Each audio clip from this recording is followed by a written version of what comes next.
Hey everybody and welcome back to the channel. It's hard to believe, but another movie award season is already upon us. Since it's mid-November, I figured I better get my first prediction video of the year out. In this video, I'm going to be going over my Oscar predictions for every above-the-line category. That's picture, director, acting, and the screenplays. I'll be doing a video later in the coming month or so about all the below-the-line categories as well. I do want to mention I have not seen every film that is contending for Best Picture this year. It seems like a lot of films that are smaller releases that just didn't play near me, or they haven't hit theaters yet at all. So I've really only seen Anora, Dune Part 2, The Substance, Amelia Perez, and The Wild Robot for films that are definitely contending for awards this year. So I'm relying a lot on social media buzz, other pundits, other YouTubers to kind of fill in the gaps of my knowledge since I haven't seen every film yet. But with all of that out of the way, let's jump into the Best Picture category. Kicking us off is the Best Picture category, and I have to say, this is shaping up to be a really weird award season. I think we're going to learn a lot from a lot of the precursor awards in the coming months. Definitely the Golden Globes, the BAFTAs, the Critics' Choice Awards. We're going to have to lean heavily on what those award bodies do to help us predict the Oscars going forward. In my video last year, I posted at the end of October, which was my first Oscar prediction video of that year. I had 8 of the 10 Best Picture nominees correct, and I felt pretty confident in that at that point in time. This year, I do not feel the same. There is a lot of wide open space here. A lot of weird movies could creep up and pop into the top 10, and I kind of enjoy that. Sometimes I like a little bit of excitement. Sometimes it's too cut and dry. We know what's getting in, and this year is shaping up to be a wild, wild west, in my opinion. But kicking things off here, Anora at number 1 and The Brutalist at number 2. Those seem to be the two films that are currently vying for the Best Picture win in my eyes.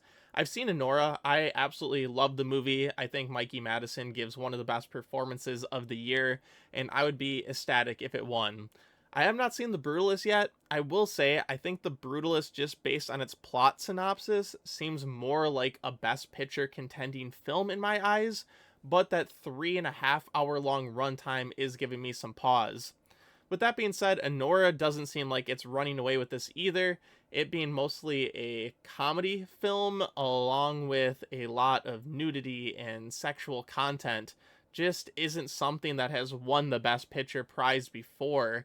It would definitely be a unique win, and I would support it, but it's just not cut from the same cloth we have seen other winners in the past. But for now, since I have seen Anora and I really liked it, I'm going to leave it at number 1 in my predictions. Moving on below that, Conclave is a movie I'm hoping to check out soon, and it seems like a lot of people are enjoying it. It's doing decently at the box office, so I think it's a pretty solid top 5 contender. Number 4 is kind of a completely different film with Sing Sing. It had a very, very slow rollout and release. It didn't even play anywhere near me this summer, so I wasn't able to check it out. But it seems to be A24's only film they have to really push behind this award season, and they seem to be doing pretty good in recent years with getting a film in the Best Picture lineup, so I think it's comfortably in because everyone who has had the chance to see it seems to really enjoy it. Amelia Perez seems to be a film that's pretty locked into the Best Picture race as well. I checked it out because it was just dropped on Netflix a few days ago, and I'm personally not a fan with it. I found a lot of the themes and clashing tones to be disjointed, and I didn't care for what it was going for. So I think it's a film that will probably make the top 10 just because Netflix is putting all their effort behind the film. But in the long run, I think it's going to be like Maestro of last year, where it's going to be very divisive, and some Oscar voters are going to have it very high in their rankings, and others are going to put it in, the bottom 2 or 3 films, which I think just kind of takes it out of contention for winning Best Picture, but I do think it's pretty safe to nominate. And number 6 is the last film I feel pretty confident will get into the Best Picture lineup, and that is Dune Part 2. Dune 1 got into the Best Picture lineup, and I think Denis Villeneuve is almost a lock to get nominated for Best Director this year after getting snubbed for the first film. So I feel pretty confident in nominating or having that in my nominations as well. After that, though, we kind of have a wild, wild west. There's probably about 10 to 15 films you could say has the chance to get nominated for Best Picture, and I really wouldn't argue with you. I have A Real Pain at number 7. Searchlight is behind A Real Pain, and they're very good at getting films nominated every single year as well. The only other film I think they're pushing this year is A Complete Unknown, and I guess they also have Night Bitch, but I think that film is completely dead, especially for a Best Picture nominee.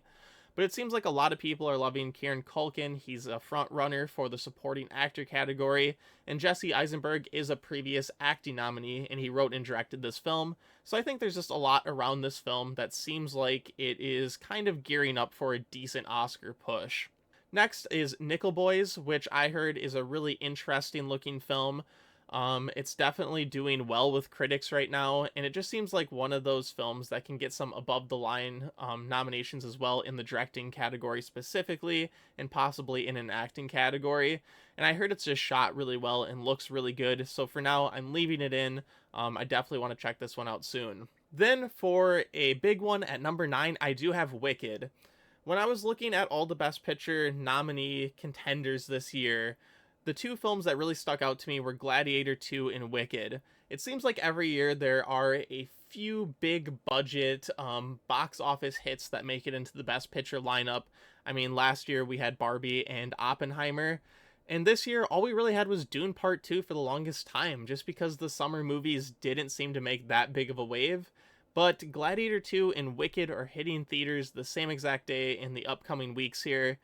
And I think with the social media buzz I am hearing around Ariana Grande, Cynthia Erivo, and just the film overall, the production design, Wicked seems to be on track to absolutely smash at the box office and possibly be the best film to close out the year, at least profit-wise, at the theaters. And just with all that combined and the love for the musical behind the film, I think it has a better chance than the sequel to the Oscar Best Picture winner from 25 years ago in Gladiator 2. So that's why I'm going with that for now. Then at number 10, we have a film that I really enjoyed, but I feel very iffy about, and that's The Substance. The Substance is a body horror film, which is something we obviously don't see the Oscars go out all that often. I think the last horror film to make it into the Best Picture lineup was Get Out, but what's giving me a little bit of hope is Get Out had that racial social commentary behind it, and The Substance has commentary behind it around Hollywood and actors and aging in the business. So I think that gives it a little bit of an edge over other horror films that we kind of wish would contend for awards. I don't feel super strongly about it. It is extremely gory. The ending kind of goes off the rails, and I wasn't even personally the biggest fan of kind of like the last 10 to 15 minutes. I understand what the film was doing, but I wish it kind of would have wrapped up in a different way personally. So it's an interesting movie. It's getting fantastic critic and general audience reviews. Demi Moore is definitely getting a decent push behind her as well for Best Actress. But it's just such a weird movie, and also Mubi is the company behind the film, and they have only ever received one Oscar nomination, and that was last year for Perfect Days in the Best International Feature category. So they have a lot of work to do if they want their first Best Picture nominee to be a body horror film like this film is. But I saw it, I really liked it, there's a lot of love for it online, so I put it in at number 10 for right now until I'm able to see more films. But it's definitely the one I feel the most iffy about right now. Scrolling down a little bit, I have my 11 through 18 listed here. These are the other films I feel like have an opportunity to slide into the Best Picture slot. I do think the two that have the best opportunity are Blitz and A Complete Unknown. Steve McQueen Blitz stars Saoirse Ronan, so there's a lot of star power behind there where I think they could drum up some award nomination buzz, and Apple's behind it too, so you know they have a lot more money to add to this campaign if they want to. My only issue with this film is it has come out to very mixed reviews, so it's one I definitely want to check out on my own before giving, any more hope and any more push behind too. And the other is A Complete Unknown, which is kind of a complete unknown right now.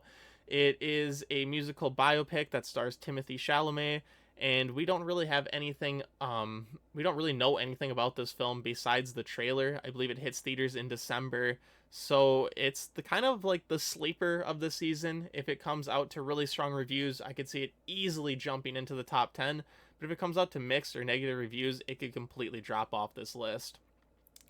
Then I have Gladiator 2. I think Gladiator 2 obviously has an opportunity. Ridley Scott has been nominated many times at the Oscars. The first Gladiator won Best Picture, but I just find the reviews to be solid so far and not anything astounding like I've heard with Wicked, so I'm leaving it outside the top 10. September 5 seems to be kind of a low budget drama pick that doesn't have much star power behind it, but I've seen some pundits online and other YouTubers talk about it, that a lot of people inside the industry are apparently liking it and they're getting the chance to see it, screen it. So it has an opportunity, but once again, it's a film I want to see for myself before I put too much weight into it. Challengers is a film I absolutely adore. I wish it was a film that was contending for Best Picture a lot more. I think it deserves it. Luca Guadagnino was fantastic at directing this film. It looks outstanding. The score is amazing. I really liked Zendaya and Josh O'Connor in the film. But for right now, I think it's on the outside looking in, and that's kind of how I feel with The Wild Robot as well. It's been quite a few years where I've seen an animated film that it touched me so much where I wanted it to make it into the Best Picture 10, and The Wild Robot is one of those films. However, I just don't think it's going to happen, unfortunately, but I would be completely on board with it if it made it into the final 10. And then the next two films, Nosferatu and The Piano Lesson. These are two films that I think are contending. Nosferatu for some below-the-line categories, and The Piano Lesson contending for some acting categories. I think they're very, very much long shots to make it into the Best Picture race. But since they have some other categories they're contending in, I listed them there just in case everything else, the bottom falls out of all these other movies and they somehow sneak in. Moving over to director, we kind of have the same conversation I had in the Best Picture category, and that's The Brutalist versus Anora. For right now, I'm going with Brady Corbet over Sean Baker, and that's because I've seen Anora, and while the film is really well directed, it's really well constructed, there was just nothing that really blew me away with the direction. And with everything I've heard about Brady Corbet's direction, the use of his very small budget to make this 3.5 hour long epic, I just feel like that's something that the Academy and the directing branch are really going to go out to bat for, since it just seems to be such a massive movie making feat. With that being said, if Sean Baker somehow came in and won this, I would not be upset at all. But I feel like the director winner usually has a little bit more scale behind it, so that's why I'm leaning towards The Brutalist currently. And third, I have Denis Villeneuve for Dune Part 2. He was snubbed for the first film, so I think the Oscars are going to make that up and nominate him here. The only way I see him possibly missing is everyone obviously knows there's going to be a third and final film in the Dune franchise, so maybe they opt to leave him out for someone else, and they'll want to nominate him for the third film.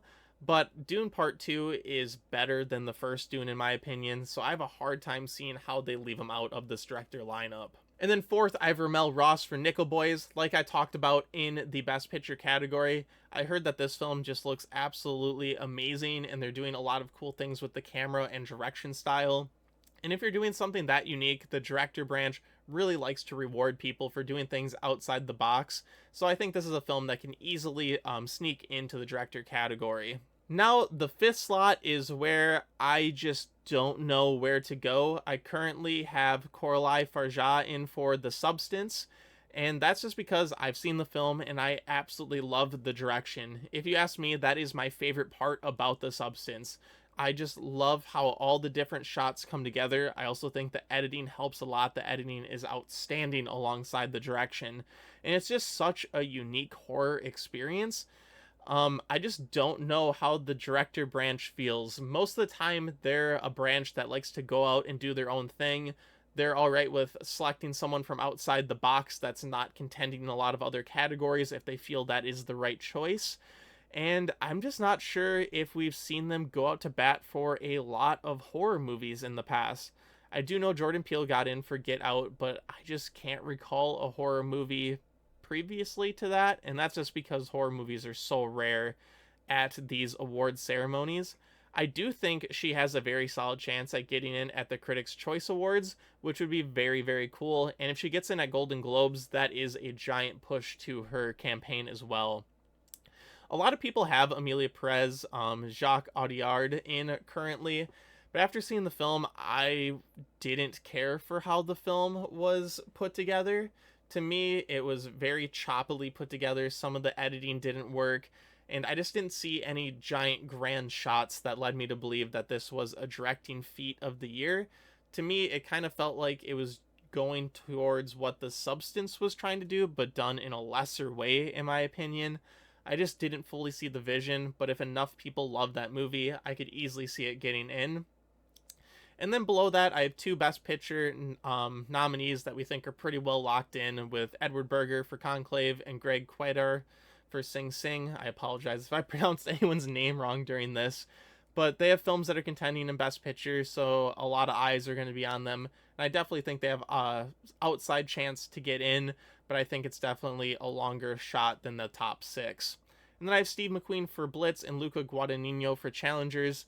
These are just two big name directors who had excellent films this year.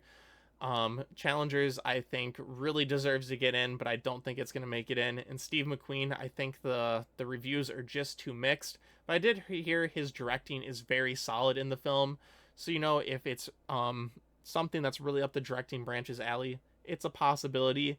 But for right now, as of November 15th, I think it's really between this top six, in my opinion. Kicking off the acting categories, I'm first going to talk about lead actress.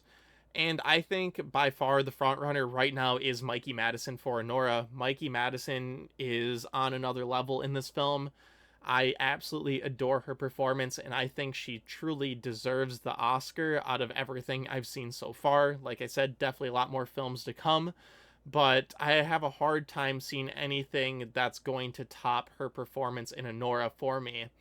I have a little bit of hesitation just because she's so young. She has a very small body of work. I think her second most known project is probably Scream 5. So sometimes the Academy likes to wait to award these younger actors when they know they're probably going to star in more projects down the road. My issue is, as we begin to look down this list, I just don't see who has the chance to overtake her. I do think the one that probably has the biggest chance is Angelina Jolie in Maria. This is another Netflix film that will hit the streaming service in December. But we have seen other films like this that just don't cross that line. I mean, I'm thinking of Kristen Stewart in Spencer, that didn't end up winning. And these biopic wins seem to be kind of fading a little bit more. I mean, we did see Cillian Murphy win for Oppenheimer last year, but I just don't see these films that aren't contending for Best Picture, that are just another biopic, really stepping up and winning right now. If Maria was closer to the Best Picture conversation, I would feel a little bit more eager to put her at number one. But for right now, I just don't see that happening unless she really starts to sweep the precursors. At number 3, I have Carla Sofia Gascon for Amelia Perez. I really enjoyed her performance in the film. I know I kind of crapped on the movie in director and Best Picture, but I do think all the performances in this movie are very, very solid, and I would not complain if any of them made it into their respective categories. And I'm going to have a little bit even more praise for the actresses in this film in another category. So I think she's set for a nomination. I just do not see the win happening. At number 4, I have Demi Moore for The Substance. Now, I feel pretty strong about this. I feel better about this than I do Best Picture or Director. And that's just because a lot of these actresses that are contending for nominations this year are in non-Best Picture contending films. And I just think Demi Moore has a really nice narrative behind her. She's been in the business for a lot of years. She's a beloved person. And for her to come out and just knock out this crazy, wonky, weird body horror film out of the park, I think a lot of people will respect that. So I feel the most strongly about The Substance getting a nomination in lead actress more than any other above the line category at this time. Then at number 5, I have Saoirse Ronan in The Outrun. And this is mostly because Saoirse Ronan is a Oscar darling. She gets nominated a lot, and a lot of people were praising her performance in this film, even though it is a very, very small indie film. But just when looking at these other names that come below her, I just think she has a lot more name value at the Academy Awards. Dropping below my top 5, I have Marianne Jean-Baptiste, Amy Adams, and Nicole Kidman in 3 movies that definitely are not contending for a Best Picture nomination once again. These are 3 respected actresses that have received a lot of praise in the reviews of these films, even if the films themselves have received a little bit more mixed feelings overall. It's right now it's really a toss up. This is when I was talking about in Best Picture. We're really gonna have to rely on the precursors this year to kind of guide us towards who we think will get Oscar nominations. It's an interesting year. I really enjoy when there's a lot of people in the mix, but it makes it hard on these initial predictions. Um, and then below that, I have Cynthia Erivo for Wicked. If Wicked really, really takes off and it makes $1 billion at the box office, and everyone is just head over heels in love with Wicked, I could really see her sneaking up into the top 5, given how iffy a lot of the films are above this. And then 10, I have Zendaya and Challengers and Tilda Swinton for The Room Next Door. These are 2 very, very long shots that I wanted to include because I've definitely heard a lot of praise for them. But I do right now think slots 4 through 9 are really up for grabs for any of these women to jump up and grab those. I do think Mikey Madison, Angelina Jolie, and Carla Sofia Gascon are pretty locked in for nominations right now. Yeah, but be prepared for the precursors because this is a wild, wild west, and anyone can grab those final 2 slots in my eyes. Moving on to lead actor, we have another category that's pretty wide open, but I feel a little bit more concrete in my predictions here. To start off, I think these top 3 are absolutely getting nominated, and I feel pretty strongly about Adrien Brody also taking home the award at this time. But Adrien Brody, The Brutalist, Coleman Domingo's Sing Sing, and Ralph Fiennes' Conclave, I think those 3 are pretty much locked in. Those are 3 Best Picture contending films. They're in the top 5 for Best Picture in my eyes, and everyone has absolutely adored their performances from what I've heard so far, so I easily see them getting locked in. I also feel pretty strongly about Timothée Chalamet for Complete Unknown. Like I said about Marie for Angelina Jolie, these biopic performances typically seem to make it in to the Oscars, and Timothée Chalamet is no stranger to the Academy Awards, so I can easily see him sneaking in and grabbing a nomination, even if A Complete Unknown doesn't make it into Best Picture. And then at number 5, I do have Jesse Eisenberg in for A Real Pain. A lot of people don't seem to be predicting him right now, or he's kind of like down and around the 8 and 9 area for people on their list. But I have a feeling Jesse Eisenberg has a decent shot of grabbing this nomination. He wrote, directed, and starred in this film, and he's obviously not going to get nominated in the director category. He's definitely going to get nominated in the screenplay category, but I don't think he's going to win. So I feel like giving him a nomination in the lead actor category is a nice nod to everything he put behind this film, especially because the other contenders in this category are not that strong in my opinion. This is probably the weakest acting category this year at the in the awards circuit, because we have Daniel Craig for Queer, Luca Guadagnino's other film. It just kind of fell off the face of the map. No one seems to be talking about it. No one really cared about it when it premiered at the festivals. The Piano Lesson kind of came out flat. And there's an actress in this film I'm going to be talking about that seems to have a lot more push behind her than the other people in the film. Sebastian Stan for The Apprentice, that Donald Trump flick seems to be fading into the ether, and it also has Briarcliff behind it, which is kind of a smaller company that I feel like doesn't have a lot of push to make it into the Oscars with kind of a middling film like that. And then Paul Mescal for Gladiator 2. I just don't see him having the star power to get nominated for such a big blockbuster, especially when Tom Cruise couldn't get in for Top Gun Maverick. I just don't see that happening either. So while there is a lot up for discussion in this category, I personally feel pretty strongly about my top 5 right now, and it's probably the top 5 I feel the most confident in the acting categories. Up next is another Wild Wild West category with supporting actress. Now I think this one is even crazier than the lead categories because I only think the top two are currently locks to make it in. Then you have another 6 or 7 actresses vying for those other slots. At number one, I do have Zoe Saldana for Emilia Perez.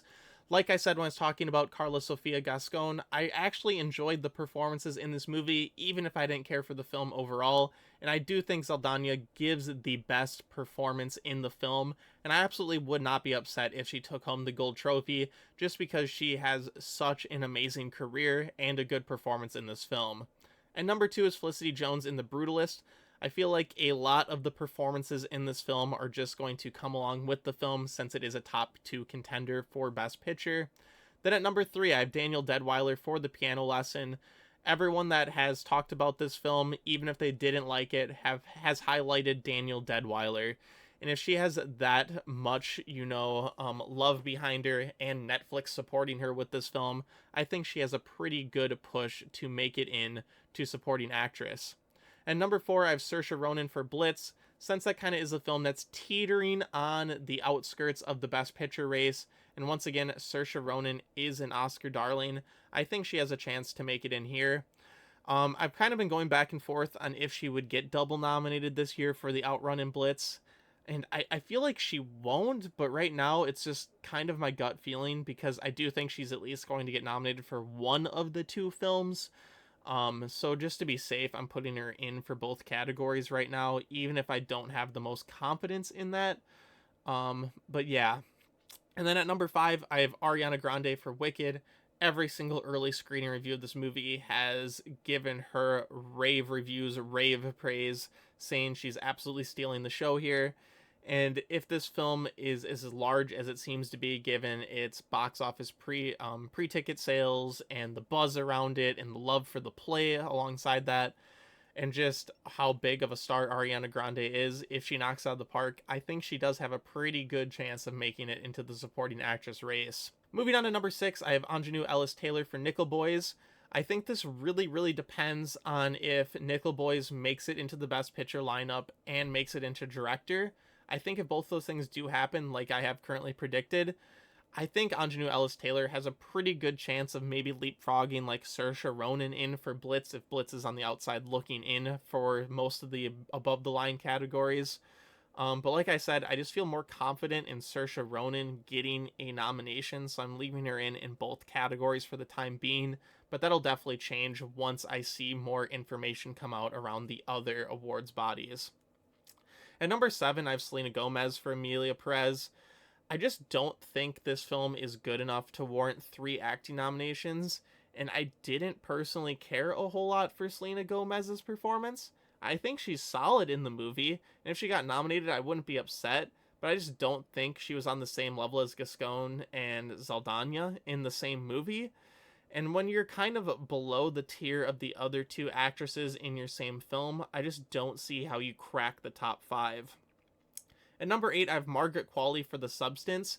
I really want Margaret Qualley to get nominated for The Substance. I personally believe she gave a better performance than Demi Moore in the same film, but she doesn't seem to be getting the same push that Demi Moore is, so I have to leave her out right now. And at number 9, I have Isabella Rossellini in Conclave, which a lot of people say they love her in the film, but she's in the movie for like 3 minutes. And I have a hard time predicting someone with such minimal screen time. I mean, we have seen people in the past, like Judd Hirsch in The Fabelmans, show up for like 2 scenes and get nominated. But Rossellini seems to have even less screen time than that. And that just really doesn't make me feel confident in her getting in. But if I see the film and I'm like, holy crap, she knocks those, 3 minutes out of the park and she steals the show, maybe I'll move her up in the list, but I still have a hard time slotting her in the top 5 just given that information I know. And for our final acting category, we have supporting actor. I feel a little bit more confident in this one than supporting actress. I feel like these top 3 are pretty much locks to make it in. We have Kieran Culkin for A Real Pain. I've talked a little bit about him when I spoke about Jesse Eisenberg in lead actor. A lot of people are pointing out Culkin as the real star of this film, and there is a big push behind him right now to get him the supporting actor nomination, and he's definitely the front runner currently. Then we have Clarence Macklin in Sing Sing. I really want to see this movie to see his performance. Everyone has very high praises for him, but I just don't have too much other information beyond that. And at number 3, I have Guy Pearce for The Brutalist. Once again, I think this film is just going to drag a lot of nominations behind it, given it is a Best Picture frontrunner. At number 4, I have Denzel Washington in Gladiator 2. All of the early reviews of Gladiator 2 have highlighted how Denzel Washington absolutely steals the movie and steals every single scene that he's in. And given that he is another Oscar darling, they love to nominate him, I think Denzel Washington can make it in. And just because it is a sequel to a film that won Best Picture 25 years ago, I think it's definitely going to get some below the line categories, but I think this one nomination in the above the line categories is very possible as well. And at number 5, I have Yura Borisov for Anora. I definitely think he deserves to get in after seeing the film. Similar to Clarence Macklin, he was someone I wanted to see the movie before I put him in my top 5 myself, but after seeing it, I definitely think he deserves to get in. But with that being said, we do have 2 performances at 6 and 7 that I feel have a chance to leapfrog someone like Yura just because he's not as well known as an actor, and that's Stanley Tucci in Conclave and Edward Norton in A Complete Unknown. Like I said about Timothée Chalamet, we don't know a whole lot about A Complete Unknown, so I'm kind of putting Edward Norton on hold until I see the film. But I have heard a lot of people say Stanley Tucci is really good in Conclave, but I just don't see the same praise for him like I do for Isabella Rossellini and Ralph Fiennes. So I feel like he's kind of playing third fiddle, even though he's a little bit higher up on my list than Rossellini, just given the information around the performance that I know. But I would not be surprised if one of those two sneak in.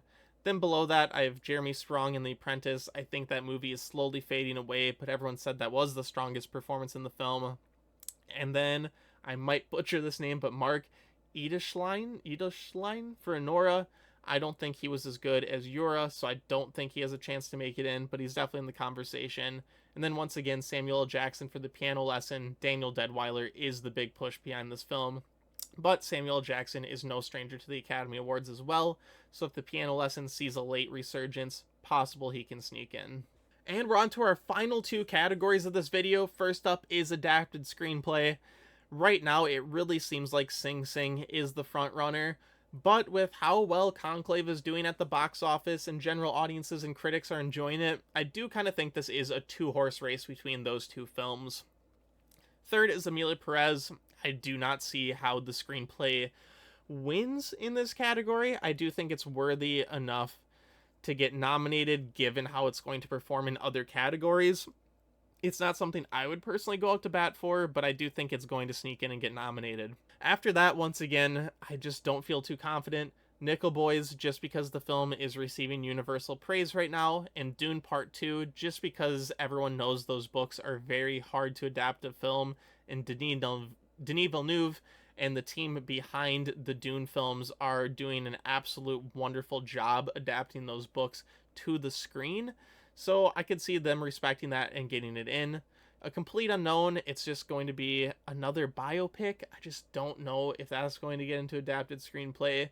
The Room Next Door is kind of been on the outside looking in, with Tilda Swinton and Julianne Moore kind of fading out of the acting race. The Piano Lesson, possibly with Daniel Deadwyler sneaking in. Maybe they'll go with that. I've been going really back and forth on Wicked. I just don't know if a large-scale musical based on such a massive play would make it in. I'm not sure. I guess one thing I should look up is if Chicago got nominated for adapted screenplay when that won Best Picture. Alright, I just looked it up, and Chicago was nominated for Best Adapted Screenplay when it won Best Picture in 2002. Ooh, that's making me rethink some of it. I think Wicked might be kind of a dark horse sleeper right now to move up these ranks and possibly sneak into like the number 4 or 5 slot. Like I said, Wicked has a lot of anticipation sitting behind it right now. It has a lot of love behind it just because of the play and the actresses starring in the film. So I think Wicked is definitely a sleeper that could sneak up. Honestly, if I redid this right now, I might have Wicked in the 6 or 7 slot, after looking that up. So definitely keep your eyes on Wicked for adapted screenplay. Now, after knowing that, I think it might be a bigger contender than I initially thought. And at number 10, I have Night Bitch. The adapted screenplay and Amy Adams' performance seem to be the two highlights of the film that I've heard so far. But I definitely think it's on the outside looking in, and even more so now that I feel a little bit stronger about Wicked.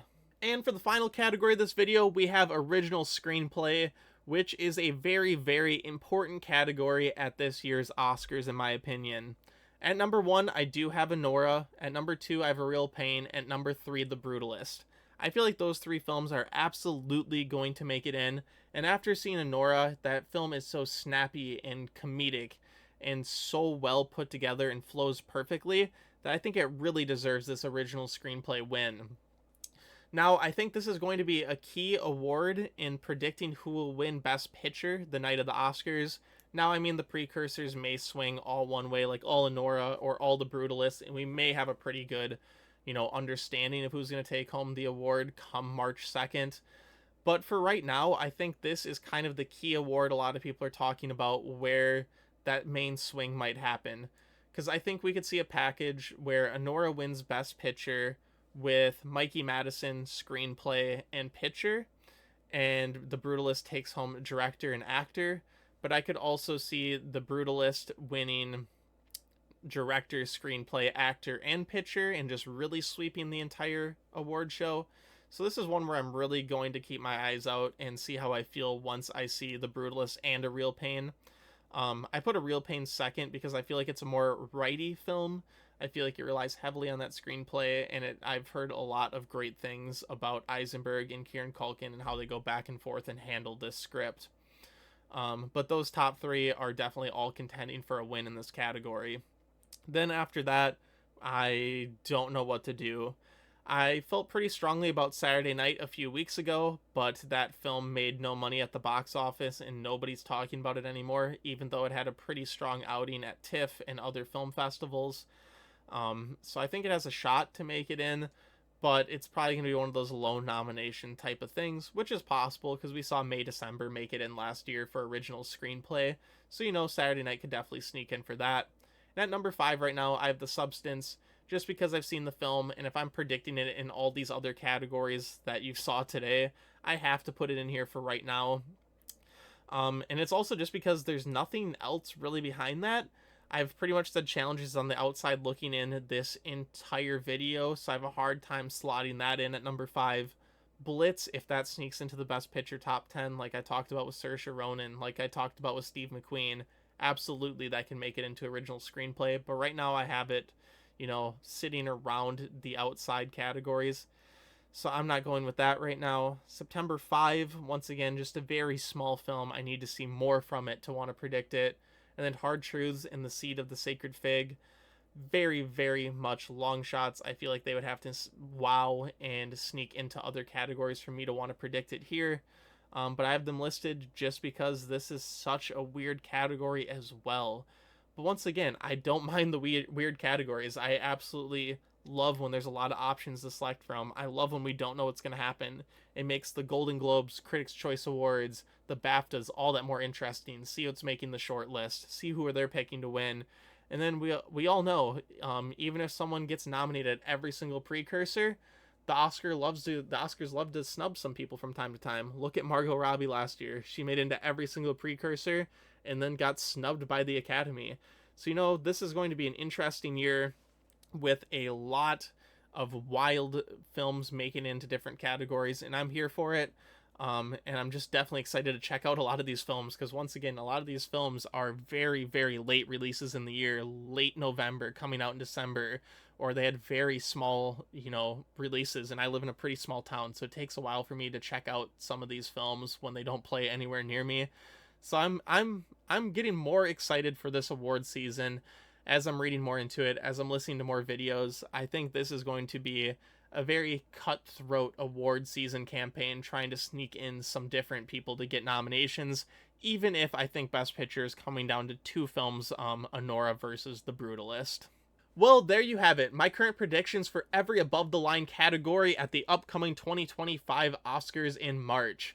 What do you think about my predictions? Who are some people you want to make it into the nomination race? Please let me know in the comments down below, and while you're down there, drop a like and subscribe to the channel. It all goes a long way in helping me out. Thank you, and have a good one, everybody.